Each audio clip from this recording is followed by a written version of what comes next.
Assalamualaikum warahmatullahi wabarakatuh. Selamat siang semuanya. Perkenalkan, nama saya Rizky Widyadini dari kelompok 1 kelas PTUC dengan NIM 30165. Di sini saya akan menjelaskan mengenai praktikum produksi ternak unggas acara 3, yaitu anatomi unggas.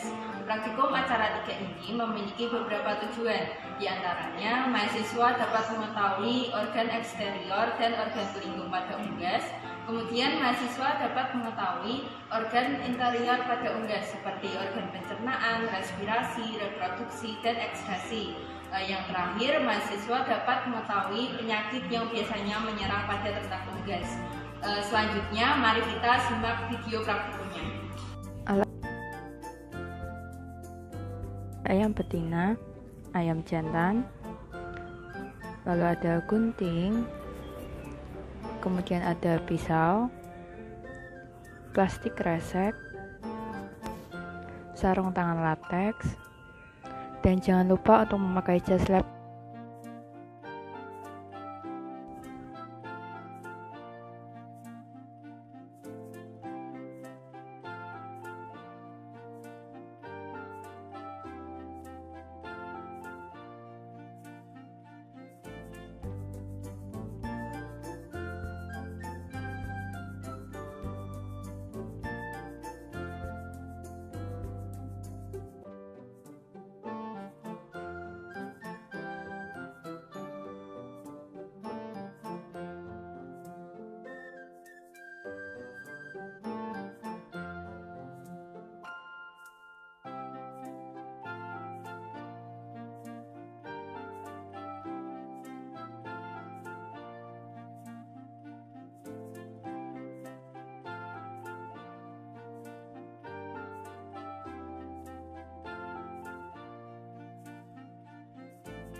Selanjutnya saya akan menjelaskan mengenai organ pelindung tubuh pada unggas.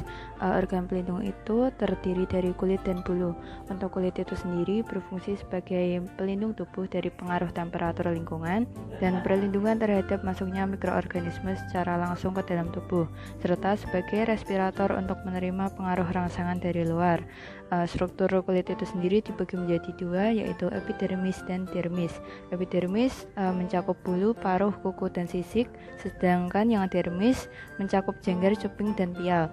Untuk bulu itu sendiri, bulu berfungsi sebagai isolator, melindungi tubuh dari luka dan infeksi, kemudian sebagai sarana untuk terbang, kemudian sebagai reseptor dari luar, dan perhiasan untuk memikat lawan jenis, dan dapat digunakan untuk mendeteksi kondisi kesehatan dan menduga kemampuan bertelur pada ayam. Selanjutnya saya akan menjelaskan organ eksterior pada ayam. Di sini sudah terdapat gambar organ eksterior pada ayam dan keterangannya. Bisa dilihat organ eksterior pada ayam betina.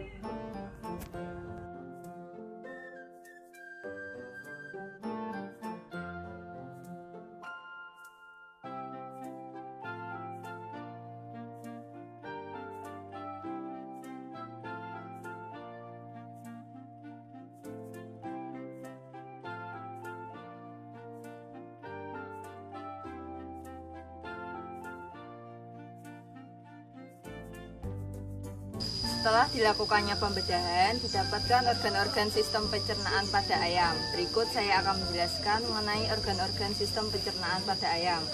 Pertama-tama, yaitu pakan akan masuk melalui paruh. Paruh di sini berfungsi sebagai alat bantu mengambil pakan. Kemudian pakan akan dilanjutkan ke esofagus. Esofagus ini biasanya panjangnya berkisar 15 sampai 20 mm untuk ayam dewasa yang tersusun dari otot longitudinal eksternal dan otot sirkular internal serta terdapat kelenjar mukosa. Kemudian pakan akan dilanjutkan ke crop atau tembala. Crop di sini terlihat besar karena di dalamnya masih terdapat pakan. Fungsi crop ini sendiri berfungsi untuk menyimpan dan melunakkan pakan. Kemudian pakan akan dilanjutkan ke proventriculus. Proventriculus ini sebagai penghasil enzim pepsin dan HCl, dan di proventriculus ini terjadi pencampuran pakan. Kemudian pakan akan dilanjutkan ke gizzard atau ventriculus atau biasanya disebut dengan ampela. Di sini terjadi pencernaan secara mekanik karena terdapat otot yang dilapisi keratinoid yang tebal dan kuat untuk memecah pakan. Pencernaan mekanik di sini dibantu dengan batu-batuan kecil dan grit. Kemudian pakan akan dilanjutkan ke usus halus yang panjangnya seperti ini. Di sini terjadi proses penyerapan nutrisi. Kemudian ada dua buah sekum. Sekum di sini sebagai tempat absorpsi air dan sintesis vitamin larut air serta fermentasi. Kemudian pakan akan dilanjutkan ke usus besar. Usus besar di sini berfungsi sebagai penyerapan air dan garam mineral serta fermentasi. Kemudian organ terakhir pencernaan yaitu kloaka. Kloaka di sini sebagai muara saluran pencernaan, urinasi dan reproduksi. Selain organ-organ pencernaan tersebut, terdapat organ pembantu pencernaan yang terdiri dari pankreas, hati, dan kantung empedu. Selanjutnya saya akan menjelaskan mengenai saluran respirasi pada ayam. Di sini terdapat organ-organ respirasi hasil dari pembedahan. Untuk yang pertama, udara masuk melalui hidung. Hidung di sini merupakan organ respirasi eksternal yang berhubungan langsung dengan lingkungan luar. Fungsi hidung itu sendiri sebagai jalur keluar masuknya oksigen dan karbon dioksida dari luar maupun dalam tubuh ternak. Kemudian laring. Laring di sini terdapat katup yang disebut dengan epiglotis yang akan membuka dan menutup saat ayam bernafas. Kemudian udara akan melalui trakea. Trakea di sini berbentuk tabung dan tersusun atas rangkaian cincin tulang rawan dan ditumbuhi bulu getar atau silia. Kemudian udara akan dilanjutkan ke bronkus.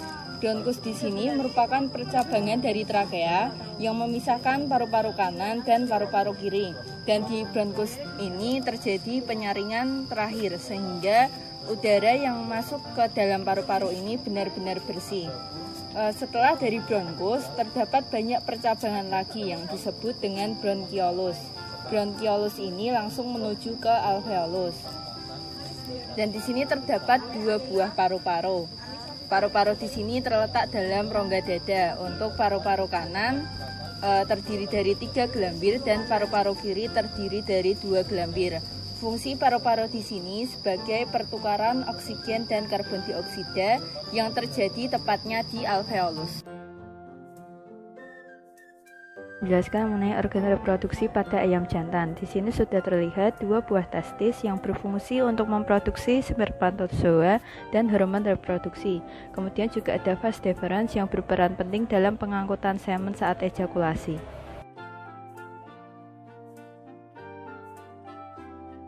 Selanjutnya saya akan menjelaskan mengenai saluran reproduksi pada ayam betina. Di sini sudah terlihat organ reproduksi ayam betina. Yang pertama yaitu ada ovarium. Ovarium ini terletak di daerah ginjal dan antara rongga dada. Fungsi ovarium itu sendiri sebagai penghasil sel telur, hormon reproduksi, dan kuning telur. Selanjutnya ada oviduct. Oviduct di sini sebagai saluran penghubung ovarium dan uterus. Yang oviduct itu sendiri dibagi menjadi 3 bagian, yaitu infundibulum, magnum, dan isthmus. Yang pertama ada infundibulum, merupakan bagian teratas yang berbentuk seperti corong dan berfimbria. Biasanya panjangnya berkisar antara 9 cm. Fungsi infundibulum itu sendiri sebagai penangkap sel telur yang diovulasikan. Kemudian ada magnum. Magnum ini merupakan bagian terpanjang, biasanya panjangnya mencapai 33 cm. Batas dengan infundibulum tidak dapat terlihat dari luar. Fungsi magnum itu sendiri sebagai penghasil sel putih telur yang terjadi selama 2-3 jam. Kemudian ada isthmus. Isthmus ini merupakan bagian terakhir dari oviduct. Batas magnum dan isthmus terlihat jelas dan biasanya panjangnya berkisar sampai 10 cm. Fungsi isthmus itu sendiri sebagai pembentuk membran kulit telur yang terjadi selama 1 jam dan terjadinya plumping feed atau penambahan air untuk mengencangkan sel telur. Kemudian ada uterus. Di sini uterusnya terlihat besar karena di dalamnya ada telurnya. Fungsi uterus itu sendiri sebagai pembentuk cangkang telur dan terjadi penyempurnaan telur. Kemudian ada vagina. Vagina di sini merupakan saluran terusan dari uterus dan alat kopulasi betina. Di sini telur hanya berada dalam waktu yang singkat dan telur akan dilapisi oleh mukus yang berguna untuk menyumbat pori-pori kerabang. Kemudian terakhir yaitu ada kloaka. Kloaka di sini berfungsi sebagai tempat keluarnya telur.